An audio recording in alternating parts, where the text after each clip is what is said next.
Blog Talk Radio.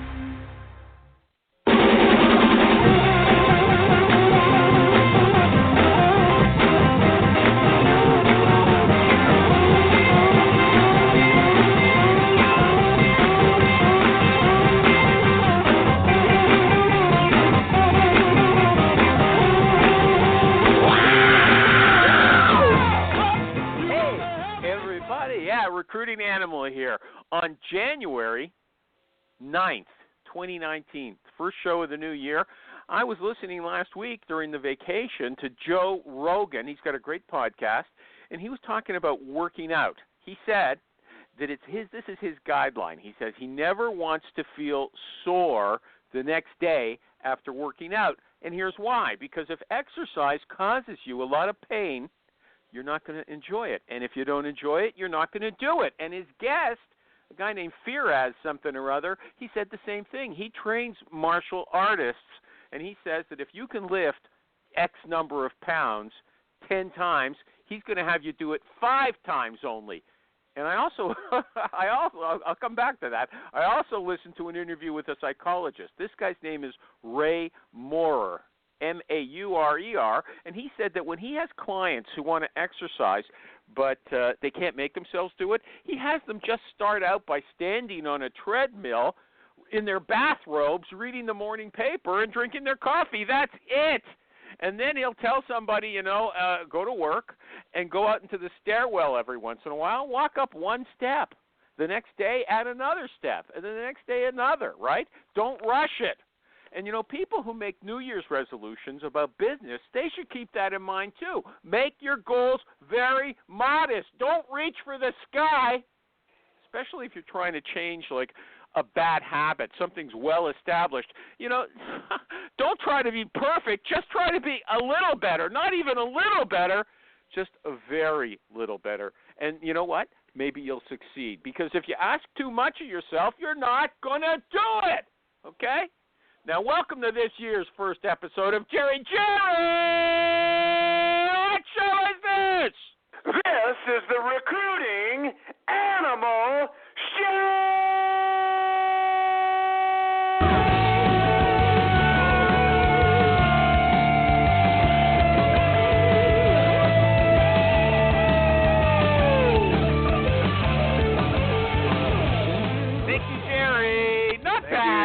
What? You used to go a little higher. The Recruiting Animal Show, something higher. It's a little flat, I think, on that show. I set my expectations a little lower, as per your monologue. I'm only taking your advice. Thanks. You turned a touche, okay. But you know what? There's a logical reason my advice doesn't apply for you, okay? Because you're getting paid to do a job. That's true. This isn't a hobby for you, okay? That's true. Anyway, before we get going, I want to thank the sponsors. They're back again. PC Recruiter and my good friend Martin Snyder's the boss over there. Hone It, the online interview technology. Nick Livingston and our good friends at Hiretual, Hiretual. Nintran, okay? I didn't say how to spell it. Hone It, Honeit, okay? These names, you got to pick a name that you don't have to spell. But it's too late for those guys. Anyway, you know what? I can spell this guy's name, the guest today, although I did make a mistake the first time, but I don't know how to say it. Joe Skowronek. How do you say that name? It's Skowronek. So easy way to remember. Yeah. Why don't you just? That's not going to fly. Why don't you just change it to Skow or Ronick, not Skowronek? Okay. Anyway, do what you want. I'll spell it for everybody. Skowronek. You're in Detroit. You do permanent and contract placement of engineers in the automotive industry. Am I right about that? Correct. Okay. I love Detroit. So I love Detroit. Yep, it's all automotive. Okay. Yeah. Okay. I got a beef with you. It's a pet peeve. I won't spend a lot of time on it. Your LinkedIn page says that your staff has 45 years of, combined experience. What does that mean? It's duplicate experience, okay? Are you going to mean that you have 45 years of unique experience between you? No. Even if you have 10 years of experience, how do we know it's not like 1 year repeated 10 times? I don't like it when people do this stuff, and they do it all the time. You're not the only one. Sometimes they'll say, we got 500 years of experience in our office. That's baloney. You want to rebut me? Yeah. No, it's, that's across, and I think that's pulling from LHP. So 7 recruiters, seniors. Oh, it's your last job. Sorry, not your new one. You've got a new job. That's you know fine. What? But hold on. I'll not finish with your LinkedIn profile. Your LinkedIn profile also advertises your blog, which you haven't. Your last posting, you haven't posted on it all year. December 20th, 2017. It says. It's been a while since my last post. There's going to be a lot more to come in 2018. There's not one. Why don't you take that off your LinkedIn profile? It makes you look stupid, okay? My New Year's resolution is to blog more. Yeah. Okay. Big expectations. Yeah. Just like I said in the intro, okay? Finally, what happened to your Twitter account, J. Skowronek Jr.? Why did you delete that? I mean, it's still available in cached form, but what's with you in social media? You hate social media, right? I spend a lot of time on LinkedIn and Facebook, and somehow I created 4 Twitter accounts. And the one Twitter account, it's got my email from my last company, so I can't get into it because I forgot the password. So I don't have the email. Okay. So Twitter and I are okay. really good friends right now. Okay. Now you've got Michael G. Cox. Anybody else here want to say Happy New Year? Happy New Year, Michael G. Cox. Anybody else here want to say Happy New Year? Happy New Year, Michael. Happy New Year. Who's that? Amy. Kendra? Not Amy? Not the other Amy. Amy Poirier. Amy Poirier. Amy Poirier got a new job too, right? Congratulations. Yeah, Ronstadt. Yep. Thanks. Oh, you're at Randstad. Everybody's at Randstad. Okay. Here. You're doing time. Okay. But Michael G. Cox, before we move on, there's that other Michael Cox who's more successful than you. He's a talent acquisition VP or something like that. That doesn't say very much, okay? Did you connect with him? I tried to put you guys together on Twitter. Did you talk to him? I followed the guy. I'm not sure if he followed me back. But creep. Hey, you're the good Michael Cox, okay? You're the good one. That's what G stands for. That's what G stands for. Good. Okay, back to the show. Okay. Our guest today, he's burning desire. He's got a burning desire to talk about closing the candidate. Joe, go ahead.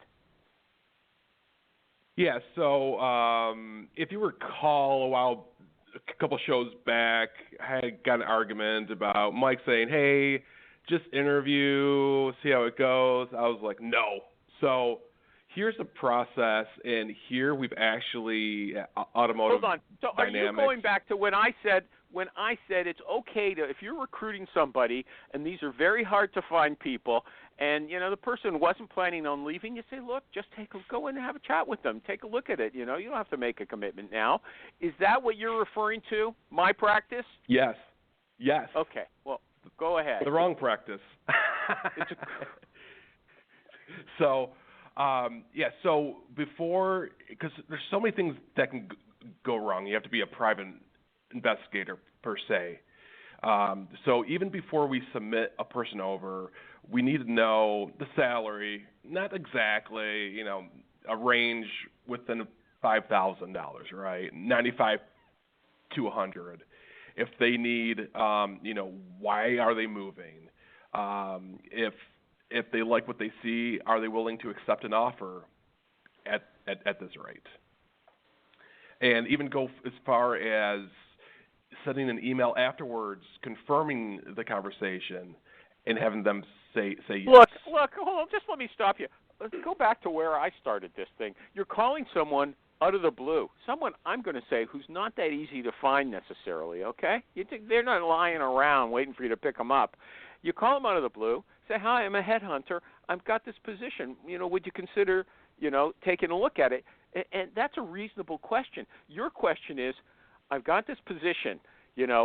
would you want to take a look at it? The guy says, okay, but then you make him marry the job right away. You make him say, yeah, if you offer me this job, I'm going to take it for sure. That's unreasonable. He hasn't even been out to see the people at the company. I don't think he's actually saying that, dude. God. Ask him, Jerry. Ask him. He's just saying the guy has to at least say, yeah, I'd probably do it. Sure, that's what I'm into. $90,000, that's the salary I'm after. Sure. Yeah, I mean, but Jerry, do you need? What do you need to make an offer? Why do you want to leave? He doesn't want to leave. He doesn't want to leave. You called him up and said, "Hey, I got this job." Right. Then what? Joe's right. If a guy doesn't want to leave, there's no reason to talk him into going to an interview. Joe, it's just so simple, dude. What do you, Michael? Do you just badger people to go to an interview even if they don't have any interest at all? They don't have to have a big interest. They don't have to have a major percentage. They don't have to have a major. They don't have to have a major interest to go out and check something out. Okay? They might like it. Try the suit on first before you buy it. Yeah. Once you get it on, don't look at it on the hanger. Once you get it on, then there's something to talk about. Yeah. Michael G. Cox or Amy, can you support me on this? Whose side are you guys on? I'd like to introduce the Boom Band Showcase. My name is Jeff Taylor. I'm the host of the show. I'm the founder of Monster.com and Boom Band. This is a podcast about job seekers. They're struggling right now. The ghosted jobs, the black hole, everything is challenging. What we want to do is create real stories, get them talking about their superpowers, have you see what they're really like, because you're going to want to hire them. Give me a sign that you love your life.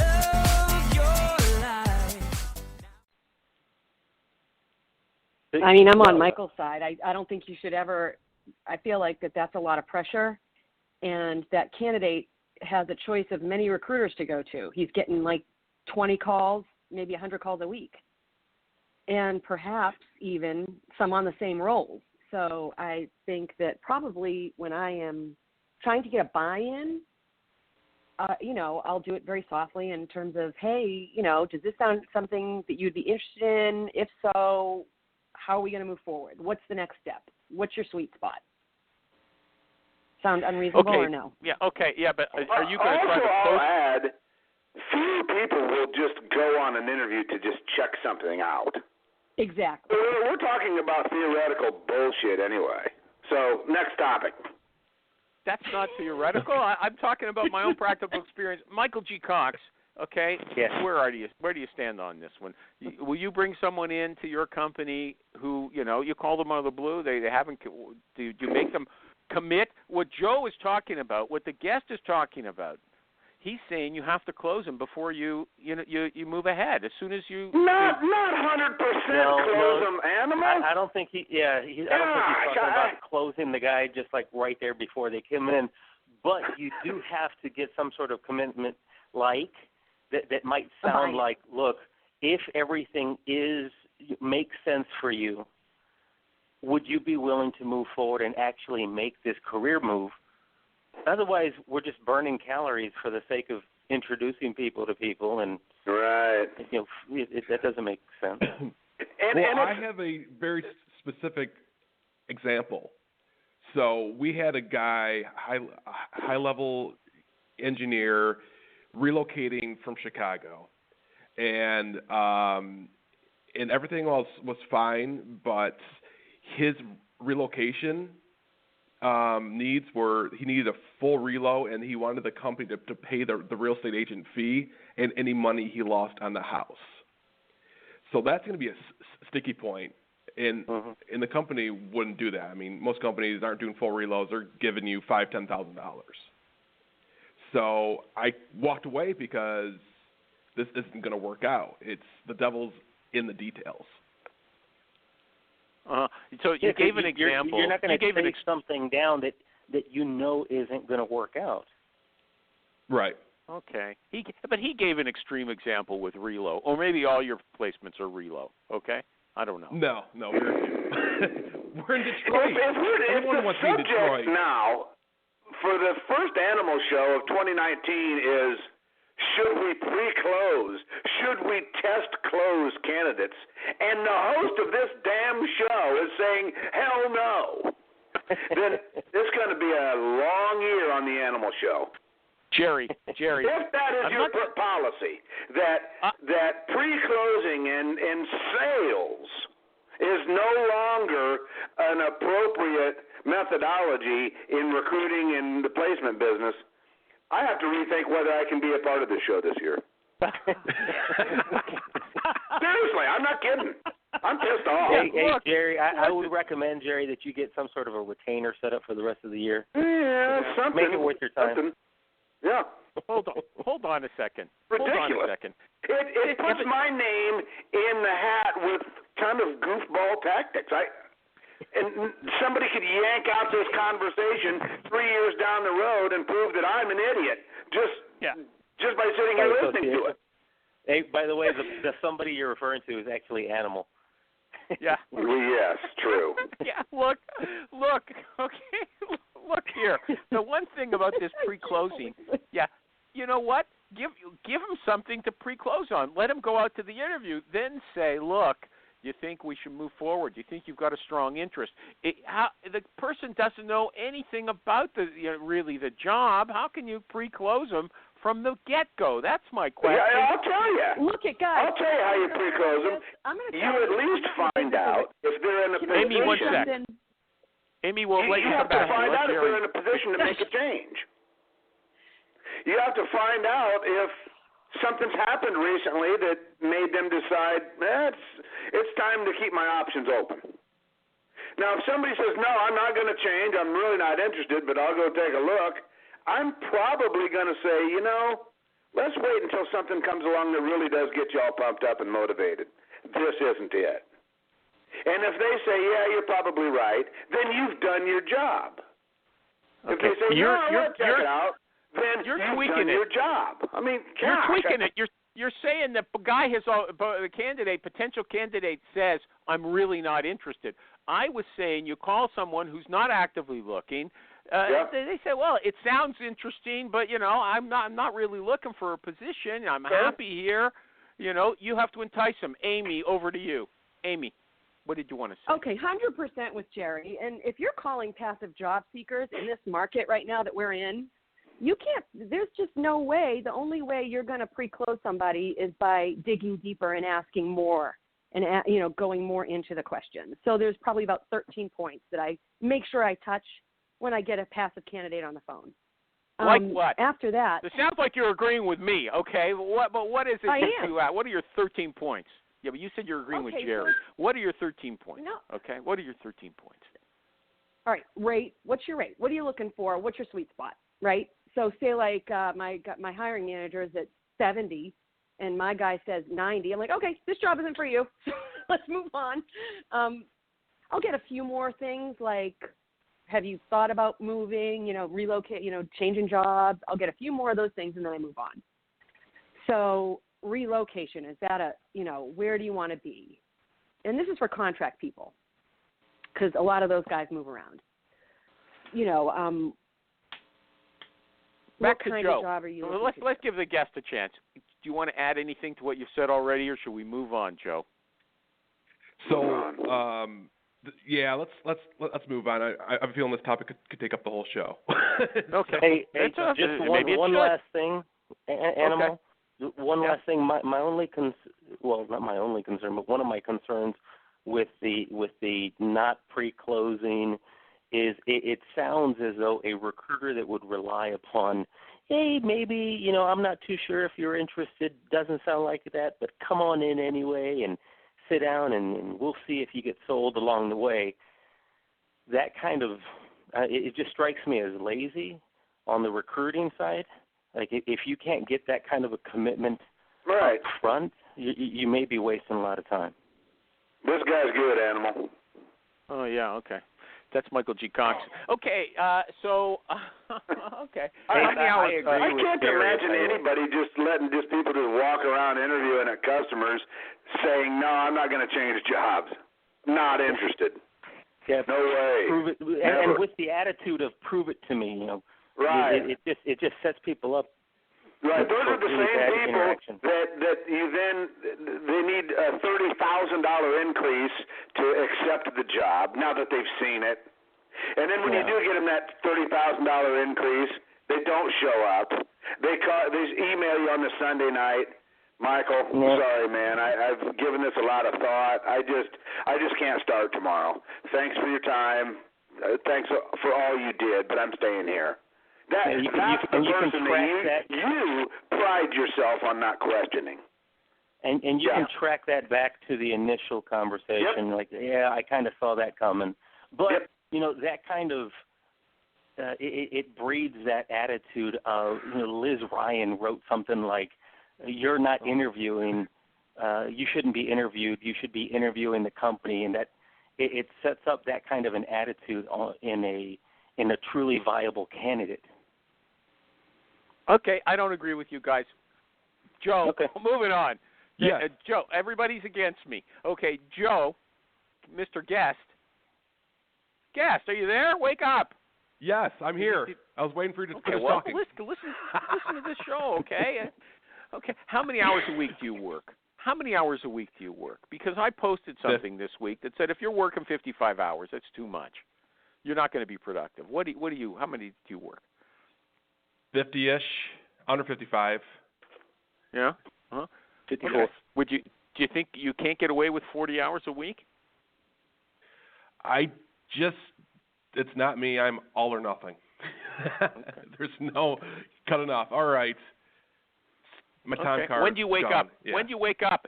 When you wake up, there was another article says that if you get up at 4 in the morning, you're going to be successful. Tim Cook at Apple gets up at 3:45. Would that help you?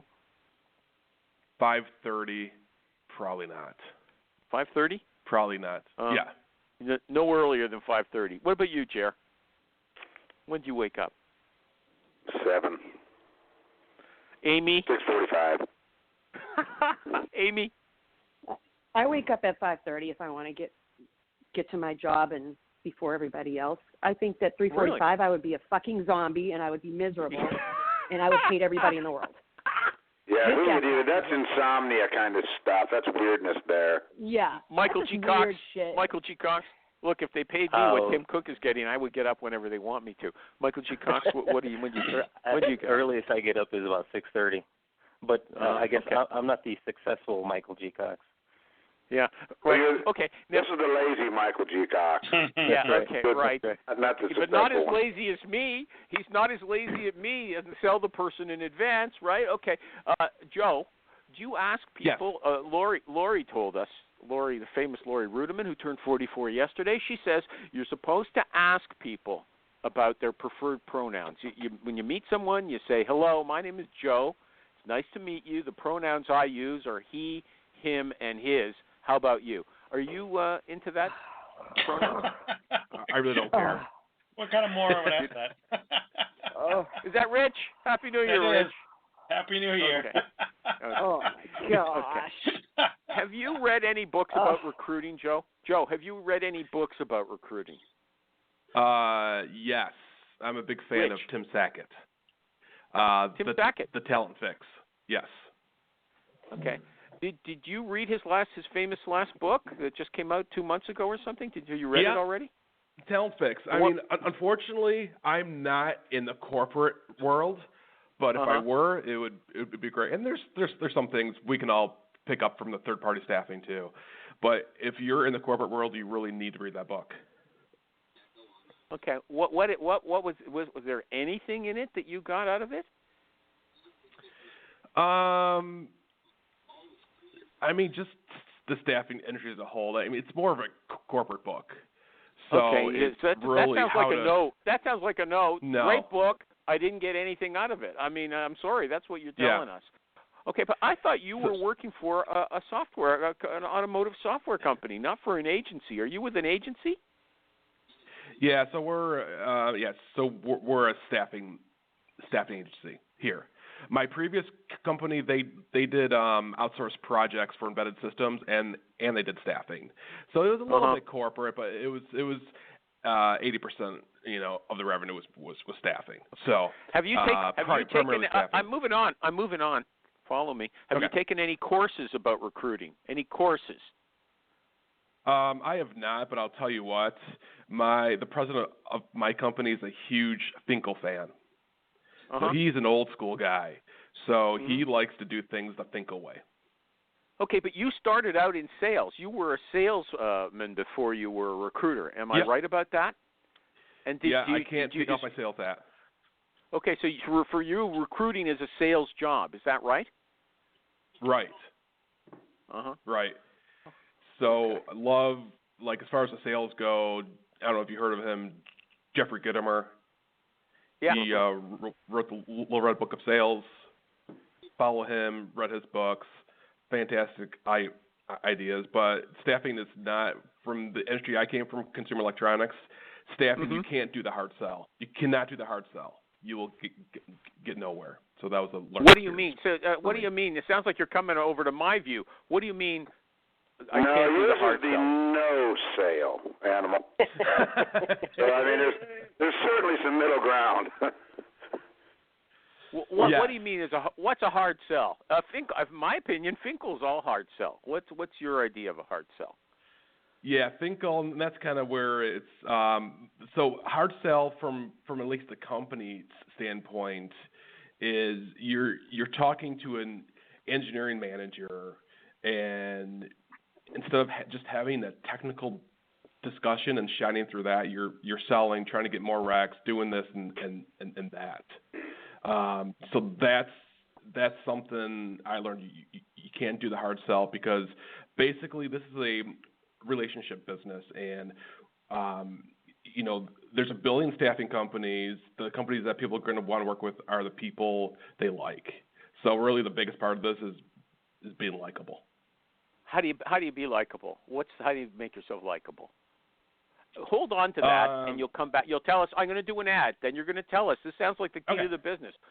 Keep that in mind. Think a little bit before you talk to us, okay? Hey, everybody, Recruiting Animal here for PC Recruiter. You know, PC Recruiter has a feature they call the Candidate Presentation Module. You send an email to your client, and it contains a link.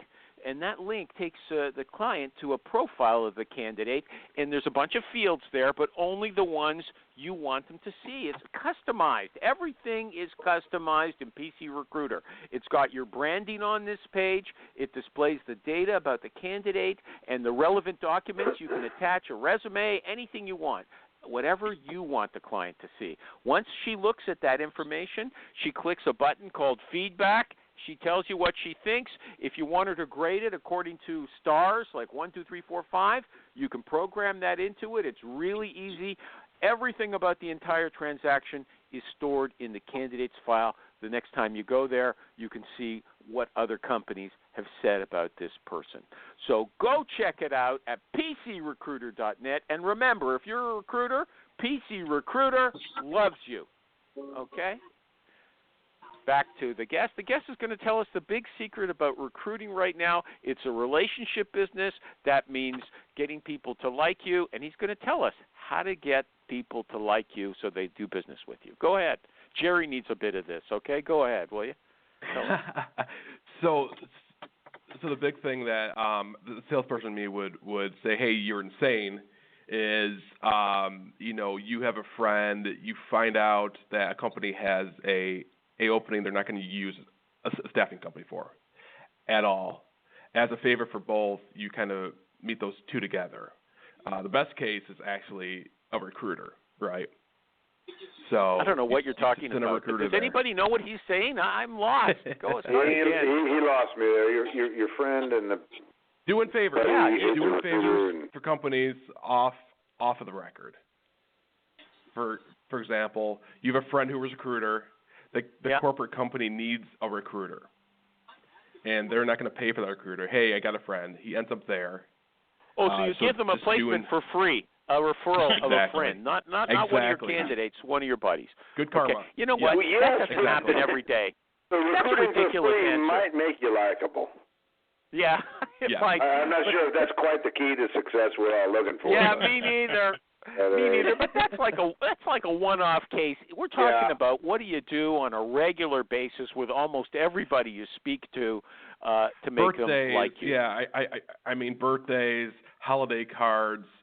Taking notes of every conversation. I had a conversation with one of my customers. They were going.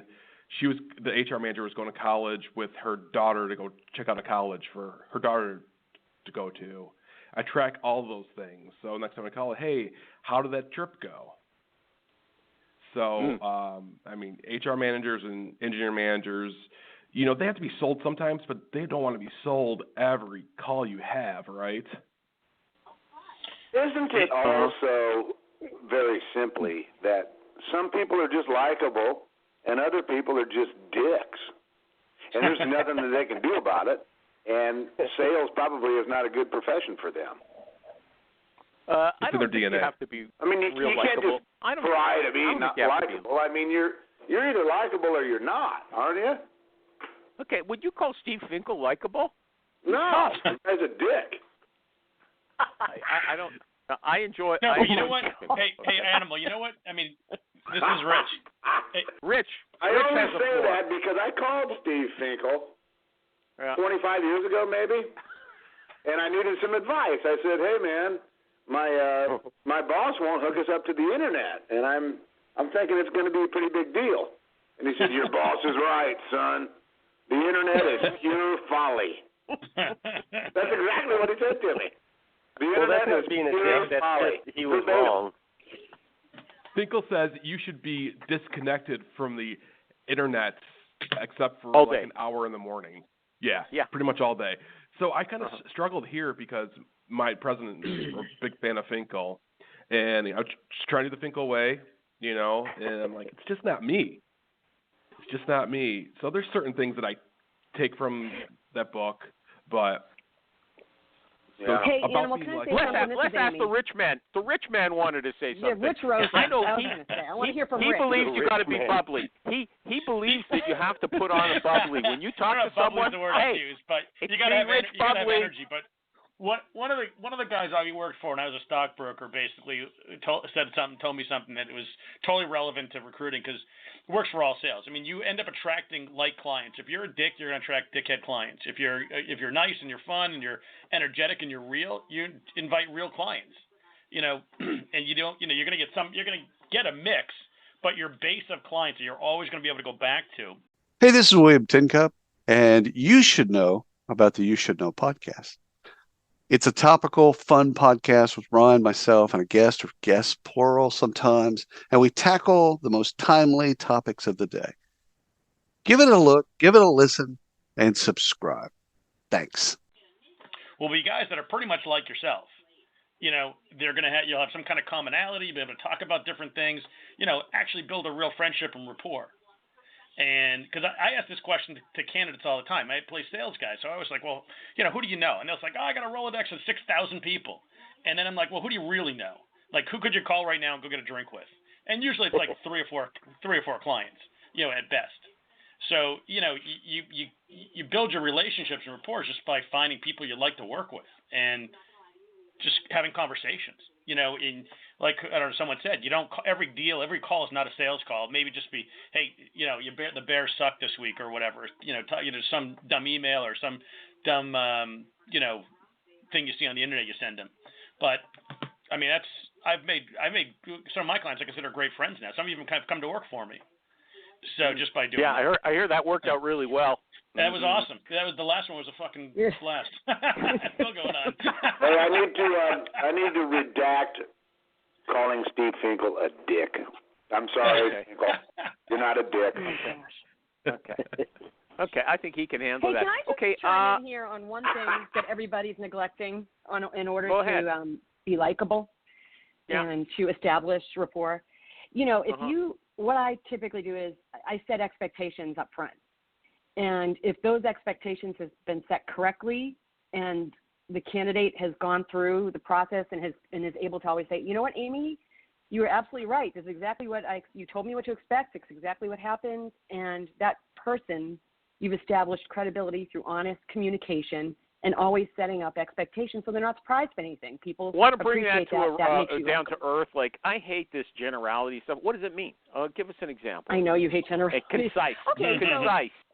All right, exactly. Okay, so if my candidate's going to go on an interview, all right, so you're going to walk through the lobby. There's going to be a desk to your right. Her name is Julie. You're going to walk up to her, ask for your badge. Somebody's going to come down and meet you. There's going to be a panel interview of 2 people. You know, it's kind of setting the expectations. And then after this interview, John Doe, what's going to happen is I'll call you, follow up with you, and then you're going to have a second on-site interview with the client. You see what I'm saying? People love to know what's happening next. Oh, yeah. I mean, that's micromanaging. You're going to go to the door and open it up. Okay. Dude, in today's market, you have to. It's ridiculous. I mean, these prima donna candidates and clients, you have to. So yeah, true. It's annoying. Oh, my God. Because then they call back and they're like, well, you didn't tell me this was going to happen. And I'm like, oh, my gosh. Did I have to?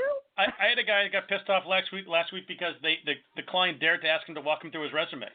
You know, he's like, you didn't tell me that was going to happen. You know, really? I'm like, yeah, seriously. He was like physically offended by it. He couldn't believe it. 20-minute interview. He basically hung up on that client. You got to be in the trenches long enough to know that you got to set expectations. Joe, did you say you send out birthday greetings to all the clients? Yes. Yep. How? So, cards or email? How do you do it? Or do you phone them up and say, you sing them a song? What do you do? It gives them a reason. It gives me a reason to call them. No, but you call them and wish them a happy birthday on the phone. What do you say exactly? Yeah, happy birthday. Any big plans today? Anything else going on? And then you can kind of do a subtle. How do you know their birthday, Joe? How do you know their birthday? That's the number one question. How do you know their birthday? Okay. LinkedIn, Facebook. Some customers I'm friends with Facebook. Majority of them I'm friends with LinkedIn. LinkedIn doesn't tell your birthday. LinkedIn doesn't tell your birthday. Yeah, it does. How many clients are your Facebook friends? I'll bet not many. How do you get the birthday? I don't know what people. It's illegal to ask them the question, or they get offended. How do you find LinkedIn, out? And so here at my company we have. So we created this software program a while back. It's only for internal use.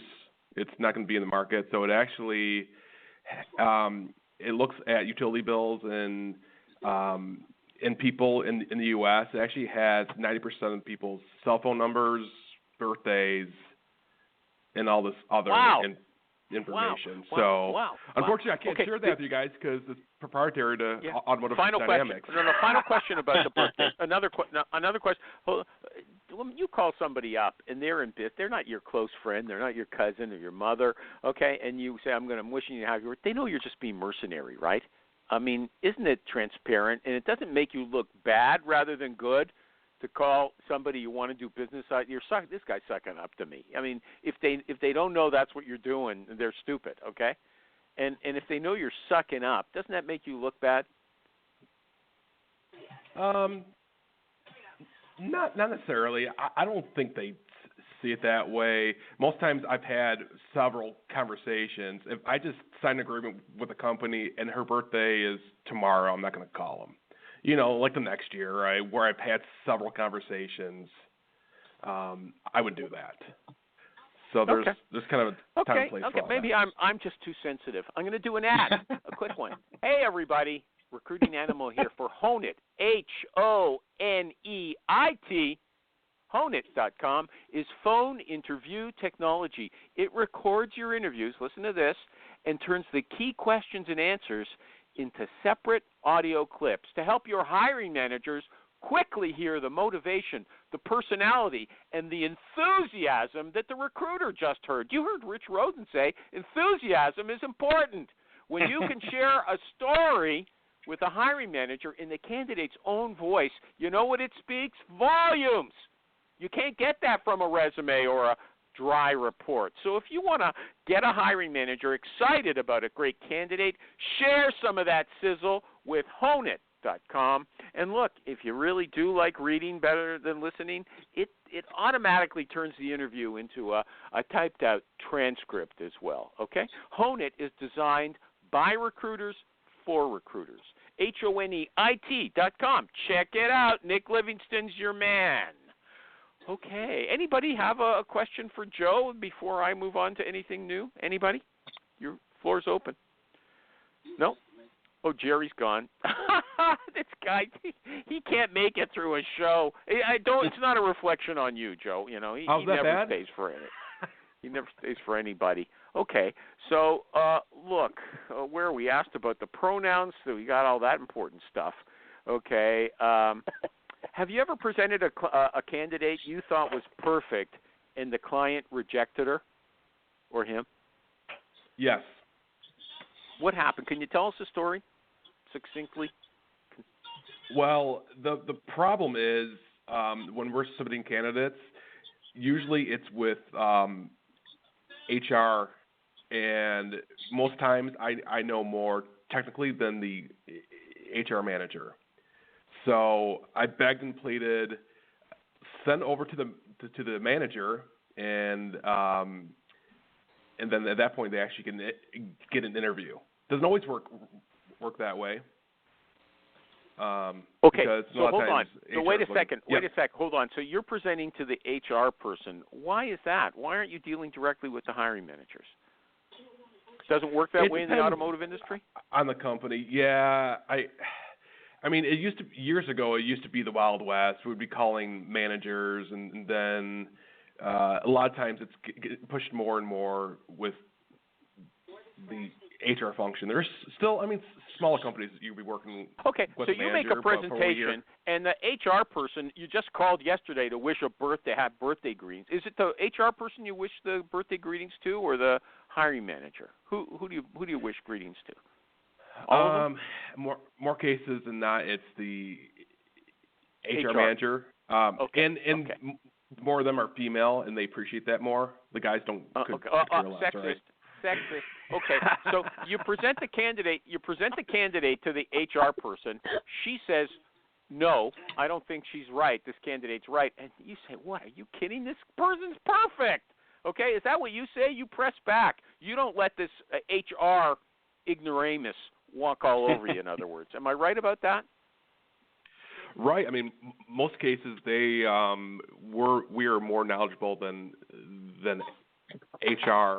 Especially in the super technical things like in embedded systems, embedded software engineers, things like that. So really, it sounds like, though, that they're pushovers. Once you say, look, honey, because that's what you said, okay, look, dear, you're making a mistake here. Trust me, this candidate is fantastic. Just put her in front of the hiring manager. He or she is going to be very enthusiastic, and they concede, they give way. Is that what you're telling us? That's how it works for you? Yes, more times than not. Not always. Uh-huh.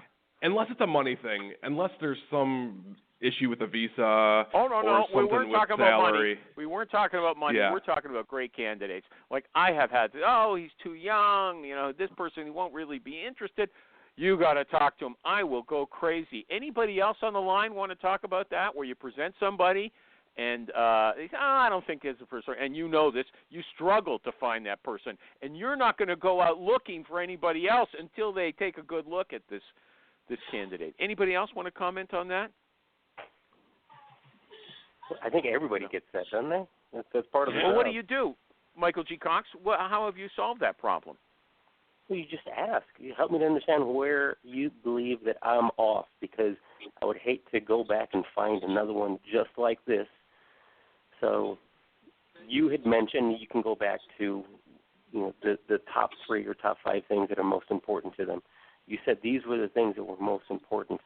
I had a conversation with this person. He or she stated this okay, is what but what they if do. Michael G. Cox, okay, what if they come up with something and, they say, I wanted someone with 5 years of experience. Your person only has 3, but you know that she's smarter than people with 10, okay? There you've got another issue, okay? Well, I mean, if I really believe, I'll say, look, the fact is, yes, you're right. This person only has 3 years of experience, but during these 3 years, this is what she accomplished. And that, I believe, exceeds what you're looking for. I can go back to the drawing board. if you insist. Okay. But moving on. Thank you, Michael G. Cox. Okay, Joe, are you still there? Joe? Yes. Okay. I'm here. Do you think AI, artificial intelligence, in recruiting is being overhyped? Like the big deal now is, it sounded like we were all going to be driving, not driving, sitting in the back seat of self-driving cars in a few years. Now it doesn't look so likely, okay, after they've killed a few people. So what about They work recruiting? just fine. I think it's definitely overhyped. There may be some value for sourcing, but it's still doing keywords. You need that human element to put that together, right? Because there's a story there in sourcing. So I definitely think it's overhyped. It won't ever replace recruiters or even sourcers. Okay, are you doing sourcing as well, or how do they split it up in your company? Do you do everything? Yeah, we do everything. Okay. So I actually do. We have so many recs that I actually do full desk here too. So you do what? Sourcing, recruiting, sales, manage a team. Oh, okay. Oh, so you bring in business as well, right? Yep. Well, what's your business development? How do you bring in new business? So I have signed up on Indeed and LinkedIn, and find what jobs are out there. And cold call. Hello. Yeah, somebody's playing music for us. I think What's going on? Now. Go ahead. So basically, I leverage my relationships or look at jobs that are posted on Indeed and LinkedIn, call 5 or 6 managers at each of those companies and a HR manager, skill market. Well, no, hold on. Okay, you look at a job, you see a job's on Indeed. You've never dealt with that company before. And what do? Go to LinkedIn and identify the HR manager, or who do you pick to call? Yes, so you talk about HR manager? Yeah, the HR manager for me is the last person I call. So I go on Zoom Info, get the contact information I start with managers. A lot of times managers say, hey, go through HR. Don't jump to the end. I want to know. So you get the manager. Do you leave voicemails, or do you just call till you get the person on the line? Do you send an email? What do you do? Don't be vague. I want someone who's never recruited to listen to you and go away and do the exact same thing. I call. I leave a voicemail. I'll send an email, and then I will call them forever. What's in the subject line? What's in the subject line of the email? Come on. Recruiting support for X and X company, and say, hey, came across this role. We specialize in this area. We've filled many of these roles. That's kind of summarizing that's it. That's what you see in the body. Okay, so it just, the subject line says recruiting support. I've never heard that before. Then the body says, I saw you're looking for this position. We specialize in it. Can we have a conversation about it? Essentially, is that it? Basically. And what's your birthday? Yep. And please tell me your birthday. Okay. When's your birthday? Yeah. And then basically, so I'll try their office line, their direct line, and then typically with our software, we can get their personal cell phone number, and that usually works.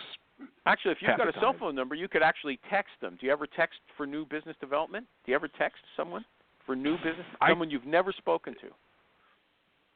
No, I do not. Why not? I'll text them Too after intimate? the fact. Too intimate? Why not? It's too intimate, yes. I wouldn't. I kind of look at myself when people try to tell me things. I would not respond to a text if I've never talked to someone before. Everybody says that's what the only thing people respond to. They don't respond to email. How many replies do you get on these emails and voicemails? Hi, I saw you're looking for somebody on Indeed. I work in that field. I want to talk to you. How many replies do you get on that? What percentage? How good is it? It's not great. It's not great. None of them are great, no matter what source you use. How many times will you call back? How many times? How many times? Back? Yeah. Will I call back? I'll call back forever until I get a no, and even a no is not right now. Oh, so how many?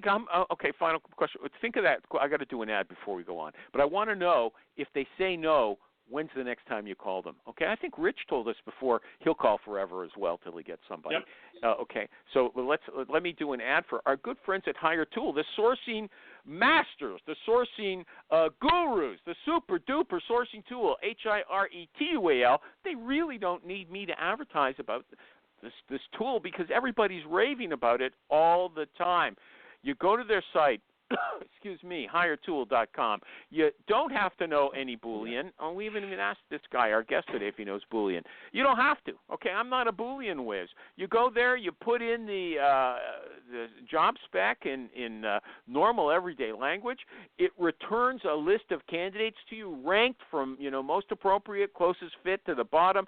It guesses what they're earning. It guesses what they're who's most ready, going to be most ready to leave. I guess it looks for some indicators. Have they changed their LinkedIn profile recently or whatever? I don't know exactly what it is, but they tell you, and I've heard that it's pretty reliable. I heard it from Amy, the super recruiter. And anyway, they also are very good at supplying contact information, both personal and professional, email and phone numbers. I don't know if they're as good as what Joe is telling us his proprietary software does. Maybe. Okay, but you can check it out for free. They've got a Chrome extension. Go to HireTool.com, download their Chrome extension, see what it gives you. Okay? Nin Tran is your man over there at HireTool.com, HireTual. Do you use HireTool? Should I ask that question? Joe? I did the free trial, but didn't really purchase it. So why? That wasn't giving you the people that you wanted? Really? But you really, like Zoom Info? It's not smart enough. Yeah, Zoom Info is basically for the business contact. So we know who the contact is. Need the direct line number and their work email address. So that's what we mainly use Zoom Info for. Okay, but with this proprietary software you've got, I don't know why do you need Zoom? You've got all that information already. There's some people who won't answer their personal cell if they don't know the number, where they'll answer it at the office if they don't know the number. Okay. So you called somebody up. Here's where we left off. You called somebody up. You say, I want to work with you. This person says, no, I'm not interested in working with an agency right now. And you said, that doesn't stop you. What's your next step? Well, I ask why. And then, so I would ask them what their toughest role they have had. And they tell me. And so if we had someone like that, would you be interested in looking at that resume? And they would say yes or no. That's a Finkel approach. So at that point, I would keep an eye on skill market. But otherwise, I would check in a couple months. Hey, everybody. Got a quick question for you. Is your job easy, stress-free, and full of rainbows and sunshine every single day? Yeah, I'd say that's a big fat no. Hi, I'm David Noe, host of Speakeasy HR, presented by Payroll Partners, and proud to be part of the Work-Defined community. Take a step down into my Speakeasy live on LinkedIn and YouTube, where we tackle HR and business challenges through raw, uncut, unfiltered conversations. This is HR like you've never heard it before. Bold, real, and full of practical takeaways. Real guests, bold insights, authentic conversations that drive change. Catch every episode on demand through your favorite podcast platform or all the content at speakeasyhr.com.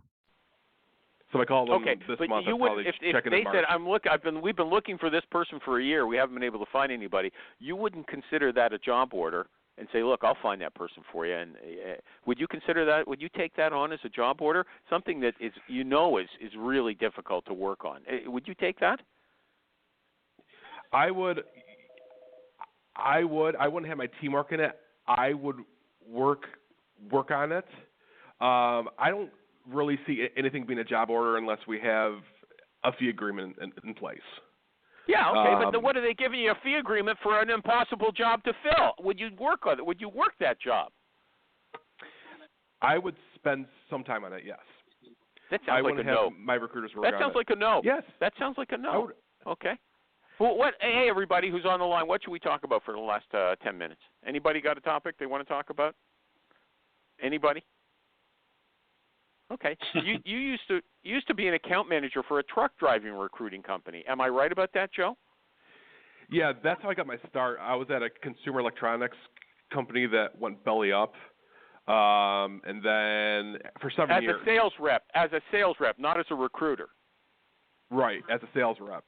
And then I was like, hey, let's see recruiting. So I was an account manager for a truck driver recruiting company, which was kind of my first stint in recruiting. I hear that's the hardest kind of. It's impossible to find truck drivers. Easy to get job orders, impossible to find them. Am I right or wrong? It's easy to find them. To find the people who can pass a drug test and who's got a good driving record. That's the hardest part. Oh, really? Okay. It's like the low. Yes. What about psychological tests? Do you do any of them? You know, I've got this new guy, the psychologist, has been on twice. I really like him. No recruiter respects what he does. Everybody says they don't trust psych tests. He says they're fantastic, and he's got a big job. He's a professor. What's your take on the psych tests? Do you use them? They're fun once you're at a job just to see what you're like, but I would never use it as a prereq to get a job. It's a whole. So you don't think they're better and more reliable than interviews? Is that what you're saying? Yes. Wow. I think it's a barrier. Hmm. So, I stopped my own application process because they had a psych test they wanted me to spend an hour doing. I'm like, no, thank you.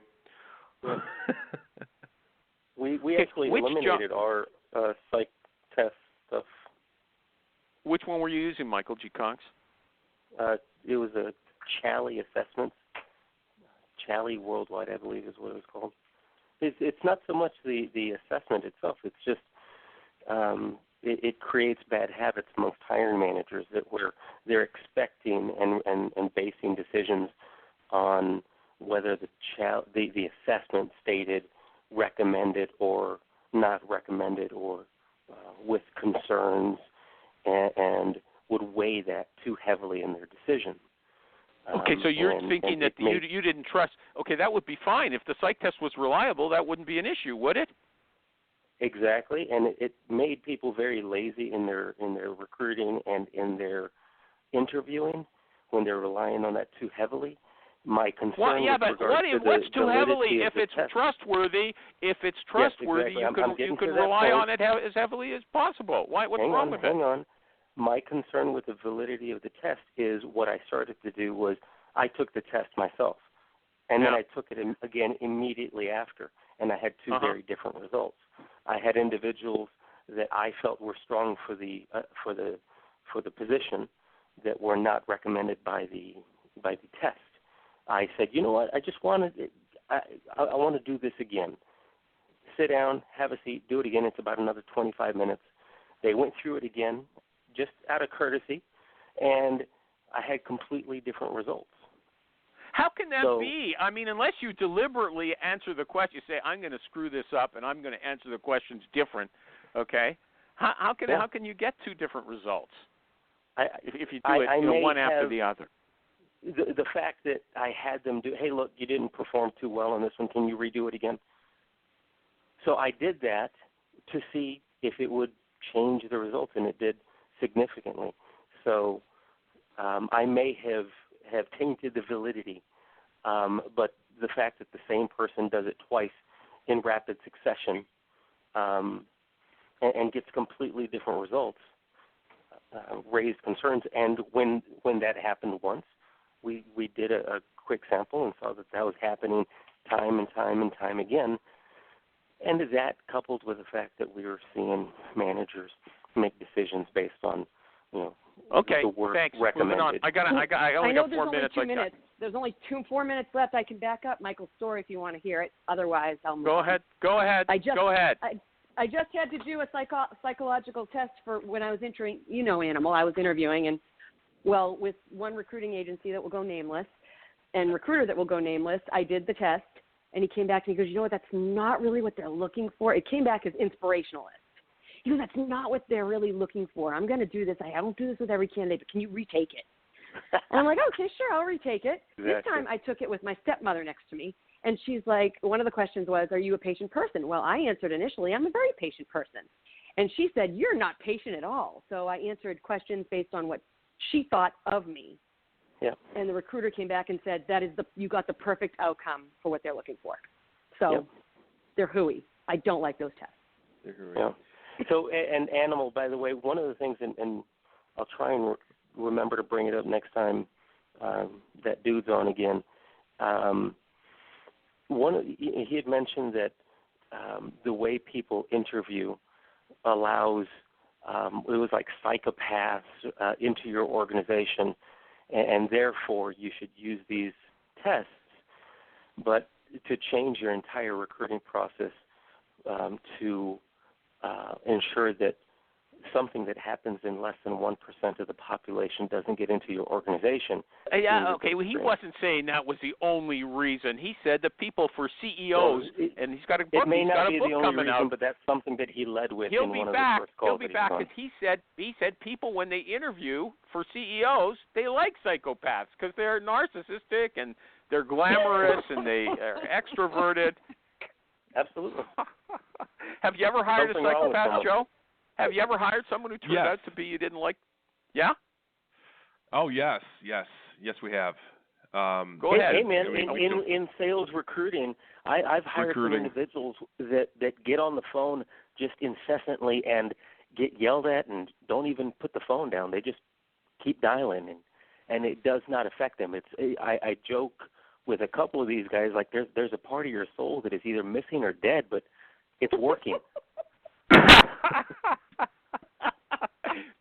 Joe, your story. Good one, Mike. Your story.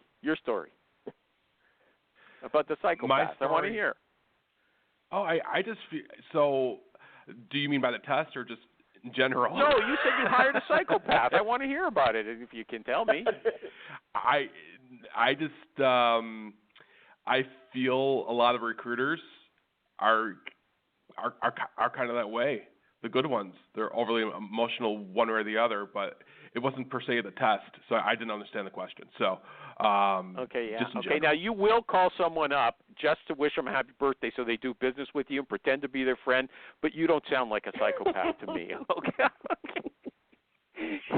And with that, I got to end the show. It's been great having you. There's lots of cool. We had so much. I like these group conversations, but there was all kind of questions we didn't get to. So you're going to come back someday if you want to. I enjoyed having you. Michael G. Cox, Amy Poirier, Richie Rich, Jerry, and our guest, Joe Skowronek. Thank you.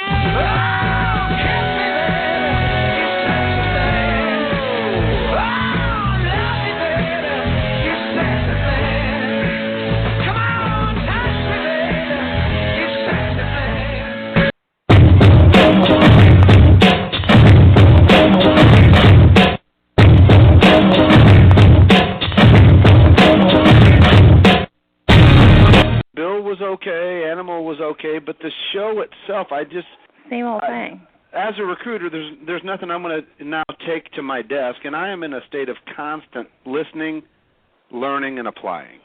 That's my thing. I got nothing from this show. I'm not going to do anything new.